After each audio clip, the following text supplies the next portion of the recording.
Good morning. আশা করব তোমরা সবাই খুব ভালো আছো আর সুস্থ আছো। আমিও খুব ভালো আছি। আজ হচ্ছে 23শে জুলাই, বৃহস্পতিবার। বাজে এখন সকাল 7টার মতো। অনেকক্ষণ হয়ে গেছে ঘুম থেকে উঠে ফ্রেশ হয়ে ঘরের যেটুকু কাজকর্ম থাকে সেগুলো সেরে এখন চলে এসেছি বাইরে ঝাড় দেওয়া হয়ে গেছে। এখন মুছবো বলতে জানো তো, এটা আমার রিটেক হচ্ছে। এর আগে একবার আমি মুছে ফেলেছি ভালো করে, কিন্তু পরে ঘরে এসে দেখছি ভিডিও অন করতেই ভুলে গেছি। ক্যামেরাটা সেট করে রেডি করে ওই নেতাটা ধুতে গেছি, ফিনাইল নিতে গেছি, এসে ক্যামেরাটা অন করতেই ভুলে গেছি। বাড়িতে ঘরে ঢুকে দেখছি বাবা আমি তো ভিডিওটাই করলাম না, আবার রিটেক করলাম। ভেবেছিলাম থাকে এটা আর করবো না, তা বললাম না, শেয়ার যখন করবো ভেবেছি থাক, আবার নতুন করে মুছলাম। এটা তোমাদের জাস্ট দেখানোর জন্য, কিন্তু আমি বাইরেটা ঝাড় দিয়ে ভালো করে ফিনাইল দিয়ে, যেহেতু বৃহস্পতিবার মোছা টোছা হয়ে গেছে, এবার জামা কাপড় কাচতে দেবো। তো গতকাল তাতানকে দিয়ে না সার্ফ এক্সেল আনিয়েছিলাম লিকুইড, তো আমার কৌটোটা খালি হয়ে গেছে, সেটা ঢাললাম, ঢেলেই এখন জামা কাপড় রোজ কাচতে দেবো। বর্ষাকাল, জামা কাপড় শুকানোর ছিঁড়ি বুঝতেই পারছো, সারাদিন সারা রাত বারান্দায় থাকছে। রাত্রেবেলার দিকে কিছু শুকনো জামা কাপড় দরজায় ঠরজায়, জানলার পর্দায় ঠরদায়, মানে জানলার ওপরে যে পর্দার যে স্ট্যান্ড সেখানে চতুর্দিকে মেলে রাখছি। তারপর মানে ফ্যান যেহেতু চলে, তো ফ্যানের হাওয়া তো শুকাবে বলে আবার দিনের বেলা বারান্দায় যেগুলো থাকছে সেগুলো আবার এনে ঘরে রাখছি, ঘরেরগুলো ভাঁজ করছি, মানে এই তালে চলছে আর কি। তোমাদের মধ্যে একজন কমেন্ট করেছো, দিদি একটা জামা কাপড় মেলার স্ট্যান্ড কিনে নিও, ঘরে মেলে রেখো, আবার যখন শুকিয়ে যাবে স্ট্যান্ডটা ফোল্ড করে রেখে দিও। জায়গার বড় অভাব, বুঝলে তো। এইটুকু জায়গার মধ্যে একই আমার জিনিসপত্রতে ঘর ভরে গেছে, হাঁটাচলা ঠিকমতো করা যায় না। তার মধ্যে যদি ওরকম একটা স্ট্যান্ড এনে রাখি, প্রথম কথা হাঁটাচলা করতে পারবো না, চতবার হোঁচট খাবো। তার মধ্যে ফোল্ড করে যে রাখবো সেটাই বা কোথায় রাখবো বলো তো, একটা জায়গা পুরো আটকে থাকবে। তো জায়গার অভাবের জন্য আনা হয় না। আরে এখন তাতান যাচ্ছে যোগা ক্লাসে, আজকে একটু দেরি করে উঠেছে, দেরি হয়ে গেছে, এখন বলছে বিস্কুট খাবো না, তাই খাইয়ে দিলাম। তাতান যাচ্ছে যোগা ক্লাসে। কালকে রাত্রে মনে হয় বৃষ্টি হয়েছে, জল জমে রয়েছে, টের পাইনি। হ্যাঁ টাটা। কখন বৃষ্টি হচ্ছে কিছুই টের পাইনি, এখন দেখছি রাস্তায় জল জমে রয়েছে, ওয়েদারটাও ঠান্ডা ঠান্ডা। সকালের কাজকর্ম মোটামুটি কমপ্লিট করে ফ্রেশ হয়ে নিয়েছি। ওই ঘরের বিছানাটা ঝাড়া হয়নি, তাতান বেরোবে বলে আর ঝাড়িনি ওর সামনে, এমনিই হাঁচি করছে, তার মধ্যে বিছানা ঝাড়লে আরও করবে। যাক, আমার জন্য চাটা বসিয়ে ওই ঘরটা পরিষ্কার করি। ওদিকে তাতান চলে গেল যোগা ক্লাসে, আজকে ওর স্কুল নেই। ওদের তো সপ্তাহে 3 দিন অনলাইন, 3 দিন অফলাইন স্কুল হচ্ছে। 11-12 এইভাবেই চলছে আর কি। মানে ওদের কি ব্যাপারটা কি হচ্ছে বলো তো, ওদের গার্লসদের মানে মেয়েদের হচ্ছে সপ্তাহে 3 দিন, আর ছেলেদের হচ্ছে সপ্তাহে 3 দিন। মানে ছেলেদেরও ওদিকে সপ্তাহে 3 দিন অনলাইন, 3 দিন অফলাইন। মানে যেই 3 দিন মেয়েদের স্কুল হয় ছেলেদের অফ থাকে, আবার যেই 3 দিন ছেলেদের ক্লাস হয় সেদিন মেয়েদের অফ থাকে। মানে এইভাবে স্কুলটা চলছে আর কি। তো যাই হোক, আজকে অনলাইনে স্কুল আছে, কাজে স্কুল যেতে হবে না, টিফিনের কোনো ব্যাপার নেই। যোগা ক্লাস থেকে আসলে জাস্ট খেতে দেবো, একটু রুটি করব। তো আগে চলো ওদিকে চাটা বসিয়ে এসে ওই ঘরের বিছানাটা ঝেড়ে নিয়েছি। আর ইন্দ্র তো অনেক আগে বেরিয়ে গেছে, ওকে চা করে দিয়েছিলাম, ও চা খেয়ে বেরিয়ে গেছে। তারপরেই আমি এই ঘরটা ঝেড়ে দিয়েছিলাম, মানে আগেই। তারপরে এখন ওই ঘরটা চা বসিয়ে ঝাড়লাম, ঝেড়েই এখন চা নিয়ে বসবো 1 কাপ। একটু বাইরের প্রকৃতি, মেঘলা ওয়েদার, হালকা বৃষ্টি, এইসব দেখতে দেখতে চাটা খাবো, খেয়ে এডিট আপলোড কমপ্লিট করে ততক্ষণে আশা করি তাড়াতাড়ি আসার সময় হয়ে যাবে। চানাচুর নিতে এসছি। আরে চানাচুর দিয়ে কী দিয়ে খাবি? কী দিয়ে? ভাত দিয়ে চানাচুর? আচ্ছা, এত কিছু থাকে আবার চানাচুর লাগে? মেন চানাচুরটা হয়ে গেছে, হয়ে গেছে বলছে, খিদে পেয়ে গেছে। আমাকে তাড়া দিয়ে ওঠালে ও স্কুল যাবে, এখন তাই বসে আড্ডা মারছে, দেখেছিস?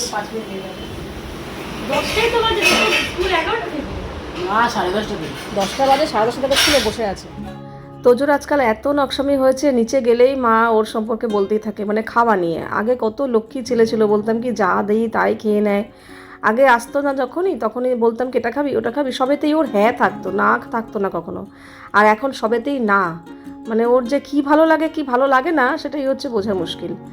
সেদিনকে মা বলছিল, বলে কি ও সোয়াবিন খেতে ভালোবাসে, কিরকম খাবে, ঘুরে ফিরে খাবে। মনে করে সোয়াবিন করেছি, ঘুরে ফিরে একটা দুটো করে মুখে দিচ্ছে, কিন্তু ভাত খেতে বসে আর সোয়াবিন খাবে না। তো এইটা কেমন নিয়ম হলো? তো এইভাবেই মাকে বিরক্ত করে এখন, মানে খাবারে প্রচণ্ড অনীহা এসছে, এটা খাবো না সেটা খাবো না। মাছ মাংসের প্রতিও ভক্তি নেই, মাছ করলে আলু ঝোল দিয়ে খায়, মাংস করলে আলু ঝোল দিয়ে খায়, খেতে চায় না। এরকম একটা। হ্যাঁ, ডিমটা এখন আবার শুনছি খায়, আগে খেতো না, এখন আবার ডিমটাই দেখছি খায়। দুধ তো মানে নামই করবে না, খাওয়া তো দূরের কথা। তো এই হচ্ছে ব্যাপার। যাই হোক, আমি এদিকে সকালের খাওয়া দাওয়া বলতে গতকালকে যে সোয়াবিন করেছিলাম না, সেটা একটু ছিল তাতানের জন্য যে তুলে রেখেছিলাম, তো সেটা দিয়েই আমরা সকালে মা মেয়ে রুটি খেলাম। একদম পিওর বর্ষাকাল, শ্রাবণ মাস, একদম মানে ভালো। একটু আগে হচ্ছিল বৃষ্টি, এখন একটু কমেছে, ঝিরঝির করে বৃষ্টি পড়েই যাচ্ছে। এই সময় বৃষ্টির দিনে জানলার ধারে বসে বসে একটু হালকা ফুলকা স্ন্যাক্স খাও আর জানলার ধারে বসে বৃষ্টি এনজয় করো, তাহলে ঠিক আছে।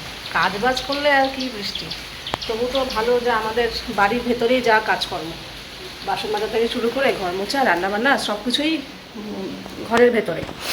এমন এমন বাড়ি আছে যে ঘরের বাইরে গিয়ে কাজকর্ম করতে হয়, ভিজে ভিজে কাজ করতে হয়। তাদের কি দশা বলো তো। ঘরে বসে বৃষ্টি দেখতে সবারই ভালো লাগে, যারা এরকম বৃষ্টিটা ফেস করে, বাইরে বেরিয়ে কাজকর্ম করছে কিংবা সব কিছু করছে, ভিজে যাচ্ছে, জিনিসপত্র ভিজে যাচ্ছে, তাদের কি দুর্দশা।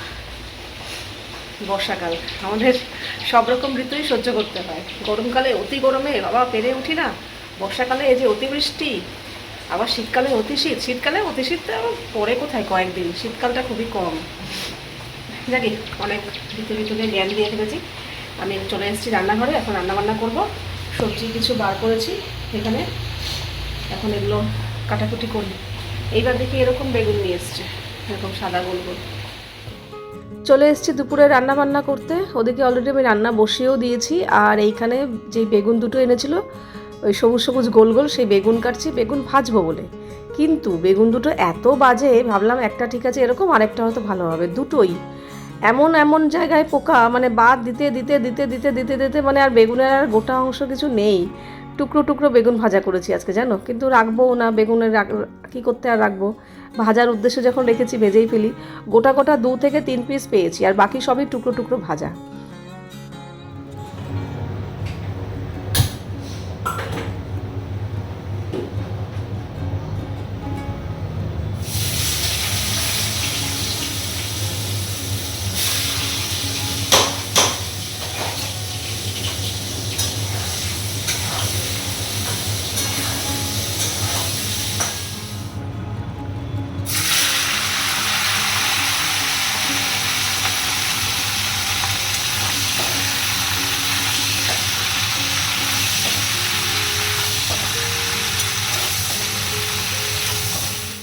চলো রান্নাবান্না সারা হলো, এবার গ্যাসের জায়গাটা ভালো করে পরিষ্কার করব। করে ওদিকে ইন্দ্র চলে এসছে, তো ওকে আগে খেতে দিয়ে দেবো। দাতানকে জিজ্ঞাসা করলাম তুই এখন খাবি, বলছে না অনেক বেলা করে রুটি খেয়েছি, এখনও খিদে পাইনি, আমি তোমার সাথে একসাথে খাবো। বলে আমার কিন্তু দেরি হবে, আমি স্নান করব, অনেক দেরি হবে আমার, গ্যাসের জায়গা পরিষ্কার করবো, এ করবো। বলছে ঠিক আছে। আমি বস বাবাইকে তোকে একসাথে দিয়ে দিই। বলছে না আমার খিদে পাইনি, আমি খেতে পারবো না। না থাক। এখন দুপুর 1:30, অনবরত বৃষ্টি হয়ে যাচ্ছে, একটু আগে আরও জোরে হচ্ছিল। কী অবস্থা। যাই হোক, রান্নাবান্না শেষে রান্নাঘর পুরো পরিষ্কার করে ফেলেছি, আর আজকে সব নিরামিষ রান্নাবান্না। এখানে তো ভাত আছে, আর এই হচ্ছে ওল মাখা, এটা হচ্ছে বেগুন ভাজা। বেগুনটা এত পোকা বেরিয়েছে না, কাঠ ছাট দিয়ে ভাজতে হয়েছে। এটা হচ্ছে কাঁকরোল ভাজা, আর এটা আগের দিনের ডাল ছিল, মুগ ডাল, ওই কাঁঠাল দানা আর কুমড়ো দিয়ে করেছিলাম, ওটাই গরম করেছি। আর এখানে আছে ভেন্ডি পোস্ত। ব্যাস এই রান্না। আমাদের দিন তো এক্ষুনি ঢুকলো ভিজে ভিজে, স্নান করতে গেছে, এসেই ও খেতে বসবে, ওকে খেতে দিয়ে আমি যাবো স্নান করতে। এরকম নিরামিষ রান্না করতেই না আমার সুবিধা হয়, কারণ আমাদের খাটনিটা কম হয়। এক রান্না করলাম সবাই মিলে খাবো, কিন্তু ওই আমাদের জন্য আবার যদি মাছ করতে হতো, আবার দাতানের জন্য নিরামিষ, আবার মাছ, খাটনি ডবল হয়ে যায়, ঝামেলাও বেশি হয়ে যায়। এই হয়, এটা ঠিক আছে যে এক রান্না করলাম সবাই মিলে একই খাবার খেলাম, এটাই ভালো লাগে, তাই না? তো চলো। আর হ্যাঁ, একজন আমাকে কমেন্ট করেছো ওল মাখা সর্ষে বাটা এই দিয়ে আরও কী কী বেশ বললো, ওই দিয়ে খাবে লেবু। আমাদের ইন্দ্র এভাবে পছন্দ করে না, একদিন মেখেছিলাম পছন্দ করেনি, খায়নি। কাজেই এই যেটা করি, যেটা সবাই খায় সেইভাবেই করি। ওদেরকে ইন্দ্রকে দিয়ে দিয়েছিলাম খেতে, ও খেয়ে দিয়ে বেরিয়ে যাওয়ার পর আমি স্নান করতে গেছিলাম, স্নান করে এলাম। ট্যাঙ্কের জল কি ঠান্ডা, প্রথমে ঢালার সঙ্গে সঙ্গে একটু ছ্যাঁত করে উঠেছিল, তারপরে তারপরে ঠিক হয়ে গেছে। আর আজকে এই গতকালকেও আমি রান্না করতে করতে পুরো ঘেমে গেছি, কিন্তু আজকে আর কিচ্ছু ঘামিনি। মানে গরম একদমই নেই বললেই চলে। ফ্যানও কমিয়ে রাখতে হচ্ছে, তাতান তো ঘরের ফ্যান বন্ধ করে রেখেছে। বৃষ্টি হচ্ছে না, সকাল থেকে তো সারাদিনেই বৃষ্টি হচ্ছে। শুধু যে টিপটিপানি বৃষ্টি তা নয়, মাঝে মাঝে বেশ ঝমঝমিয়ে ভালো বৃষ্টি হচ্ছে।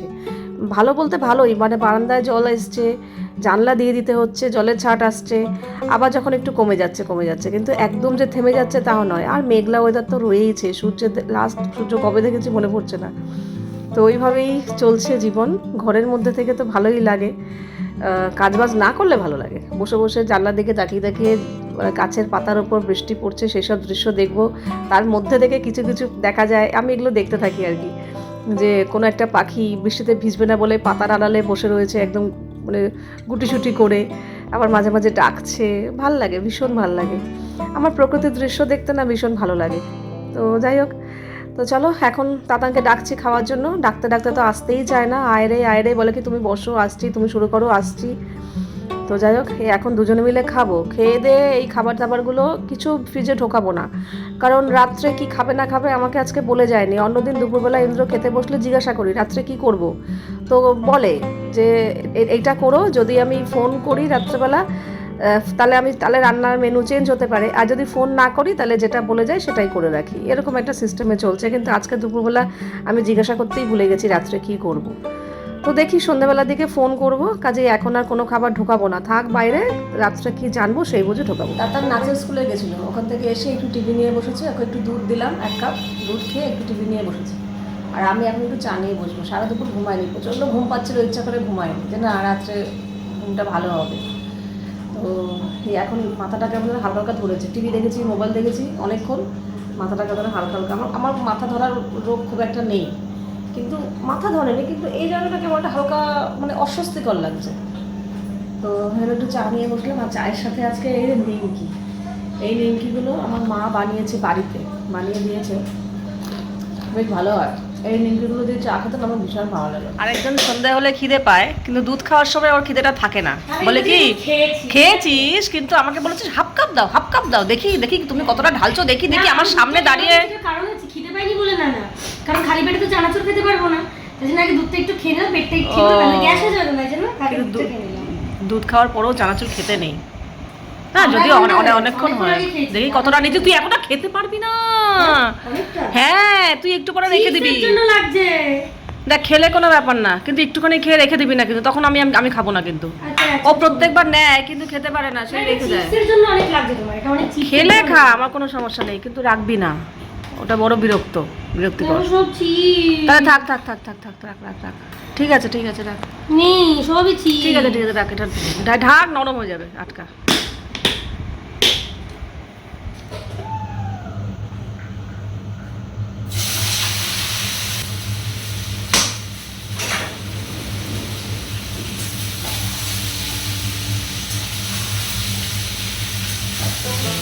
সন্ধ্যেবেলা ওই 6টা সাড়ে 6টা নাগাদ আমি ইন্দ্রকে ফোন করেছিলাম যে রাতে কি রান্না করব এখনই বলে দাও, আমি তাহলে সেই বুঝে প্রস্তুতি নেব। খুব বেশি ঝামেলার রান্না হলে তাড়াতাড়ি চলে যাব, আর যদি কোনো রকম রান্না হয় তাহলে একটু দেরি করে যাব, সেই বুঝে রিল্যাক্স করবো আমি। আমাকে একটু বলে দাও, আমি তাহলে নিশ্চিন্ত হব। তা বলো থাকি, কিছু করতে হবে না, ডাল ভাত আলু ভাজা করে রেখো। তো তখনই ভেবেই রেখেছিলাম যে ওকে ডাল ভাত আলু ভাজা দেবো, আর আমার আর তাতানের জন্য রুটি করব। তো গরম গরম ভাতই করেছি, কারণ দুপুরে যা ভাত ছিল ওর হতো না, আর একটু লাগতো, তাই জন্য ওর সাথে আরেকটু ভাত করেছি। আর মসুর ডাল করলাম পেঁয়াজ ফোড়ন দিয়ে, আর আলু ভাজা একটু বেশি করে করেছি। তো আলু ভাজা, ডাল আর ভাত খাবে আমাদের ইন্দ্রবাবু, আর ওদিকে আমার আটা মাখা হয়ে গেছে, ওকে খেতে দিয়ে আমার আর তাতানের জন্য রুটি করব। তাতান তো রুটি আর আলু ভাজা যে কী ভালোবাসে কি বলবো। তো রুটি আলু ভাজা খাবে, আর দুপুরের বেগুন ভাজা কয়েক টুকরো রয়েছে, সেটা দিয়ে আমি রুটি খাবো। রাতের খাওয়া দাওয়ার পর কাজকর্ম সারতে সারতেও বেশ সময় লাগে। 10টা 10-এ আজকে আমাদের খাওয়া দাওয়া হয়ে গেছে, আর এখন বাজে 11:45। ঝটপট করে সমস্ত কাজকর্ম সেরে নিয়েছি। কাজকর্ম বলতে দেখো, কিছু খাবার বেঁচে থাকে, সেগুলো ফ্রিজে ঢোকানো, বাসন কোসনগুলো একটু জল ধোয়া করে তারপর গামলায় রাখি, এঠোসহ রাখি না। গ্যাস জায়গাটা প্রতিদিন আমি রাত্রেবেলা রান্না যদি না করি কিছু, তাহলে এমনি জল নেতা দিয়ে মুছে দিই। আজকে যেমন রান্না করেছি, তো লাইজল দিয়ে পুরো রান্নাঘরটা পুরো মুছেছি, টেবিলটা লাইজল দিয়ে মুছেছি। তো এগুলো করতে করতেও অনেকটা সময় লেগে যায়। তারপর আমি 1 কাপ দুধ, ওটাও খাওয়া হয়ে গেছে। সব কমপ্লিট, এখন শুধু তোমাদেরকে গুড নাইট বলে আমি জামাটা চেঞ্জ করে শুতে যাব। কিন্তু এরই মাঝখানে একটা খারাপ খবরই বলতে পারো, একবার দুশ্চিন্তার খবর বলতে পারো। এখন তাতানের মোবাইলে মেসেজ আসলো। এই সময়টা অবশ্যই এটা দুশ্চিন্তারই, কারণ এটা একদম মাঝখানে। তাতানের ক্লাস তো শুরু হয়ে গেছে, অনেক দিন হয়ে গেছে, সামনেই ফার্স্ট সেমিস্টার এগিয়ে এসছে। তো এই সময়টা একদম খুবই মুশকিল। সেটা হচ্ছে ইংলিশ টিচার আর কি, আগামীকাল পড়ায় সকালবেলা। হঠাৎ করে উনি মেসেজ করে জানিয়ে দিলেন এই এখন একটু আগে, যে উনি একটু শারীরিক অবস্থা প্লাস ওনার শারীরিক দিক, তারপর উনি স্কুলের একজন টিচার, তো স্কুল সামলে এই টিউশনটা উনি সময় দিতে পারছে না, মাঝে মাঝে ক্লাস মিস হবে, তো সেগুলো স্টুডেন্টদের পক্ষে ঠিক না সেই ব্যাপারটা। এইসব কথা ভেবে উনি এই ব্যাচটা আর পড়াবেন না। ভাবো তো কেমন লাগে, এরকম মাঝখানে এসে যদি স্যার না পড়ায়, যদিও একজনের নাম্বার দিয়ে দিয়েছে, বলছে তার সাথে যোগাযোগ করতে, কিন্তু এরকম মাঝখানে এসে অন্য টিচারের সাথে এরকম কি অ্যাডজাস্ট হবে না হবে সেটাও একটা ব্যাপার আছে। এই টিচারের কাছে ও একদম প্রথম থেকে মানে মাধ্যমিক পরীক্ষা দেওয়ার পর থেকেই, মার্চ মাস থেকেই ও ভর্তি হয়ে গেছিলো বাংলা আর ইংলিশটা। ফার্স্ট সেমিস্টার সামনে চলে এসছে, আর এই সময় যদি স্যার বলে পড়াবে না, তো তাই না, নিশ্চয়ই ওনারও অসুবিধা আছে। কিন্তু এতগুলো স্টুডেন্ট, ওনার প্রচুর স্টুডেন্ট, এতগুলো স্টুডেন্টের কী হবে বলো তো? এখন হঠাৎ করে এখন অন্য ব্যাচে যাওয়া, অন্য টিচারের কাছে অ্যাডজাস্ট করাটাও তো ব্যাপার। তো ও বলছে আমার অনেকটা এগিয়ে গেছে, আমি এখন আর ফার্স্ট সেমিস্টারের আগে আমি আর কোনো টিচারের কাছে ভর্তি হব না, আমি অ্যাডজাস্ট করতে পারবো না। যখন সেকেন্ড সেমিস্টার শুরু হবে তখন আমি নতুন স্যারের কাছে আবার শুরু করবো। জানি না এই ডিসিশনটাকে ঠিক না ভুল বুঝতে পারছি না আমি নিজেও। তো ওরটা নিশ্চয়ই ও বুঝবে। বলছে আমার ফার্স্ট সেমিস্টারের এগিয়ে গেছি, আমার রেডি হয়ে গেছে ইংলিশ, কাজেই চাপ নেই। এখন জানি না, বুঝতে পারছি না। যাই হোক, যা হবে দেখা যাক। তো এটা একটা একটু চিন্তার বিষয়, চিন্তায় পড়ে গেছি আর কি। হয়তো ঠিক হয়ে যাবে, কিন্তু হঠাৎ করে না, আমি কালকে আরও ভাবছি যে কালকে ওর সকালবেলা ইংলিশ পড়া আছে, পড়ার থেকে ডাইরেক্ট স্কুলে যাবে, দুটো টিফিন করে দিতে হবে, আমি সেই বুঝে প্রিপেয়ার আমাকে থাকতে হবে, সকাল সকালে উঠতে হবে। হঠাৎ করে এই মেসেজটা আসলো, তার মানে কালকে পড়াবে না। কেমন লাগে বলো তো, হঠাৎ করে যদি কোনো স্যার এখন বলে দেয় পড়াবে না, কেমন লাগে? ওদের মাথায় বাজ পড়ার মতো অবস্থা আমার। এখন জানি না কী করবো। এবার ও তো বলছে আমি ওই যে স্যারের নাম্বার দিচ্ছে যাবো না, দেখি আমার আরও ফ্রেন্ড আছে, তারা অন্যান্য টিচারের কাছে পড়ে, তাদের সাথে কথা বলবো। এবার তারাও কি মাঝখানে নেবে, সেটাও তো একটা ব্যাপার আছে। ও গেলেই যে নিয়ে নেবে, ও যেমন নিতে পারবে না অন্য টিচারের কাছে, তেমন টিচারও তো হঠাৎ করে মাঝখান থেকে করাতে অসুবিধা না। তো জানি না কী হবে, যাকে যা হবে দেখা যাবে। তো চলো, আজকের ভিডিওটা এখানেই শেষ করছি। আবার দেখা হবে তোমাদের সাথে নেক্সট ভিডিওতে। তোমরা সবাই খুব ভালো থাকবে, সাবধানে থাকবে, সুস্থ থাকবে। তাহলে love you all, good night and tata.